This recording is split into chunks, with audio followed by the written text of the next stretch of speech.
Nah, itu tadi jenis minyak goreng yang baik untuk kesehatan. Ada minyak canola, minyak zaitun, dan minyak sunflower. Nah, Dok Diana, dari semua minyak tadi, manakah yang paling baik untuk kesehatan, Dok? Oke, kalau kita mau lihat tadi titik smoking point-nya ya, Ya. atau titik panas, titik didihnya itu sebenarnya kalau buat menggoreng kita bisa pakai yang sunflower. Pakai sunflower, ya, Tapi pakai kalau sunflower, baru di bawahnya canola. Ya, baru di bawahnya zaitun atau minyak sawit. Nah, tapi kan balik lagi nih, biasanya minyak-minyak yang tadi itu tuh yang sunflower, yang canola agak mahal Betul. harganya ya. Jadi mungkin lebih sulit nih, nggak Iya. semua orang bisa untuk mengkonsumsinya. Iya. Jadi kalau misalnya kita ya masih sayang dengan harga minyak yang mahal, minyak sawit lagi deh baliknya.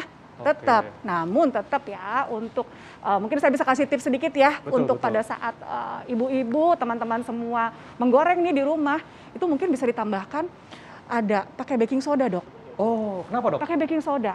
Ya. Jadi di dalam adonan, misalnya kita bikin gorengan nih, Betul. gitu kan, pasti ada tepung, ada sayuran, kita bikin bakwan segala macam ya, kasih baking soda di dalamnya, di adonannya. Jadi pada saat nanti dia digoreng, itu sebenarnya baking sodanya akan bikin gelembung-gelembung, ya, sehingga minyak yang di dalamnya juga akan keluar.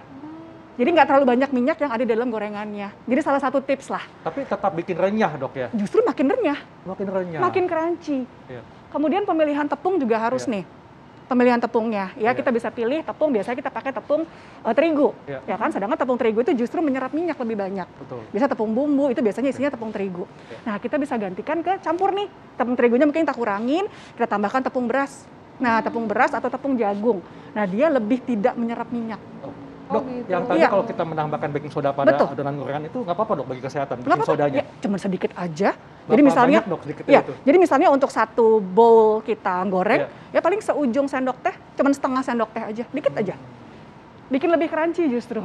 Jadi justru lebih crunchy Iya. ya. Nah, terus udah gitu juga kita bisa mengurangi juga ya penggunaan Betul, minyaknya betul. juga gitu ya. Apalagi kan sekarang lagi susah nih minyak Mahal ya. pula ya. Betul ya. Tapi kalau misalnya di sini ada yang tidak bisa hidup tanpa gorengan, itu tadi itu ya tipsnya. Nah, selanjutnya nih dokter, ini ada juga mitos atau fakta. Katanya kita harus memasukkan banyak sayuran pada gorengan untuk membuat gorengan menjadi lebih sehat. Ini fakta atau mitos? Ini tentu saja fakta. Fakta. Iya dong, udah bagus, paling bagus ya paling enggak ya ada tambahan serat di dalamnya. Ya kan, dengan kita masukin sayur, misalnya kayak kita bikin bakwan tadi ya, atau tempe tambahin sayur, nggak apa-apa, potong-potongin sayur. Dengan itu kita menambahkan serat. Nah, fungsi serat sebenarnya dia juga menghambat penyerapan lemak. Nah, satu sisi rasanya lebih enak, kita dapat zat gizinya lebih banyak, ya, vitamin mineral juga dapat.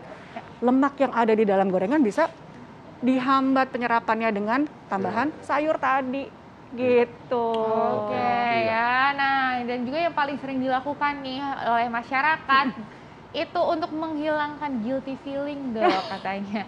Digunakan tisu, Dok, kalau misalnya habis begitu selesai gorengan gitu ya. Gorengannya taruh di tisu, terus kalau saya sih suka diperes-peres ya, diperes gitu kan, supaya minyaknya keluar. Betul, nah, betul. itu sebenarnya fakta atau mitos sih, Dok? Sebenarnya hal-hal seperti itu bisa mengurangi minyak yang akan masuk ke tubuh kita. Yes, itu adalah fakta. Fakta. Jadi silahkan ibu-ibu yang baru angkat gorengannya nih, itu kan kita tiriskan dulu ya. Kita tiriskan dulu, baru kita taruh di atas kertas. Ya, bahkan sekarang banyak tisu juga yang khusus untuk gorengan. Katanya bisa menyerap minyaknya lebih banyak. Ya, nah mungkin saya tambahin lagi nih untuk ibu-ibu di rumah, suhu pada saat mengangkat gorengan itu penting. Ya, kadang kalau misalnya suhunya lagi anyep-anyep gitu ya, kita angkat itu minyaknya banyak tuh di dalam gorengannya. Ya, jadi justru pada saat kita mau ngangkat, misalnya kan biasanya kita sukanya golden brown ya, warnanya kuning kecoklatan ya. Nah, itu pada saat kita mau ngangkat, naikin suhunya. Jadi gedein kompornya, sampai dia panas sekali, mungkin 1-2 detik baru kita angkat. Oke.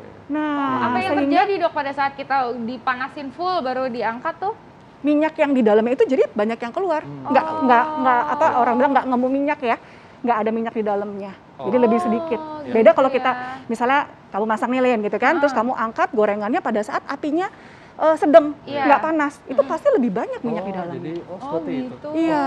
Jadi makin dipanasin, Dok ya. Betul. Wah, ini tips baru nih. Ternyata selama ini kita mungkin kecilin dulu ya, baru diangkat ya. Iya, justru kecilinnya itu pas tengah-tengah, Dok. Jadi pas masuk pertama minyak panas nih. Tadi kan smoking point udah kita masukin, saatnya masuk adonan. Kemudian kita kecilin api biar tidak terlalu gosong luarnya, dalamnya mateng, luarnya renyah. Nah, begitu udah ya tadi golden brown ya, kuning kecoklatan, gedein, angkat. tiriskan, baru masukin ke, taruh di atas tisu tadi. Ya. Wah. Iya. Nah, Dok, Ya. selain tadi menambahkan baking soda, Ya, kemudian terus pakai ganti tisu, tepungnya juga. Ya. tips apa lagi Dok yang dapat dilakukan masyarakat supaya bisa membuat gorengan menjadi lebih sehat, Dok? Oke, intinya itu tadi ya, gorengan tidak bisa dihindarkan sama sekali nih Iya. dari masyarakat Indonesia. Betul. Ya, boleh deh kita konsumsi gorengan, tapi tolong perhatikan jumlahnya. Hmm. Ya, jangan sekali makan bisa 3-4 potong ya Dok ya, kebanyakan Betul. juga. Ya, mungkin makannya kita batasi ya, sekali makan 1 atau 2 potong dan dilengkapi dengan gizi seimbang lainnya. Ya, ada protein yang lain, ya kan, ada tambah ikannya, ada tambah tahu tempenya, sama sayur-sayurnya jangan lupa Setuju Dok, banget. supaya menghambat tadi minyak yang Iya. dari gorengan. Dan tentunya kalau buka puasa itu sebaiknya jangan terlalu banyak, Dok ya, konsumsi gorengan karena Betul. akan memicu peningkatan asam lambung, Dok Betul, ya. justru pada saat kita puasa perut Iya. kosong seharian, kita langsung kasih gorengan yang lemaknya tinggi, itu biasanya lambungnya nggak nyaman Dok, Betul. kembung, bloated, bahkan Begah. perih ya. Ya. Iya. Iya. Oke. Baik, Dok, terima Wah, kasih untuk penjelasannya, Dok. Terima kasih banyak, Dok. Sehat-sehat. Jadi Haikal. pemirsa, boleh konsumsi gorengan tapi ingat perhatikan cara menggorengnya dan juga jangan berlebihan nih ya, perhatikan asupannya. Iya ya, apalagi sekarang nih ya, goreng-gorengan itu merupakan sesuatu hal yang ditunggu-tunggu dari pagi Betul. sampai maghrib ya kan. Lebih baik berbuka puasalah dengan yang Ya. manis-manis seperti apa? Kurma ya. Nah, Karena karena- kurma itu kan juga memang selain sunnah Betul. Nabi ya kan. Dan Iya. juga ternyata banyak manfaatnya loh. Dan Hmm. banyak juga cara-cara kita untuk makan kurma tuh ramuannya gimana sih caranya. Sesaat lagi kita akan membahasnya, tetapi Hidup sehat.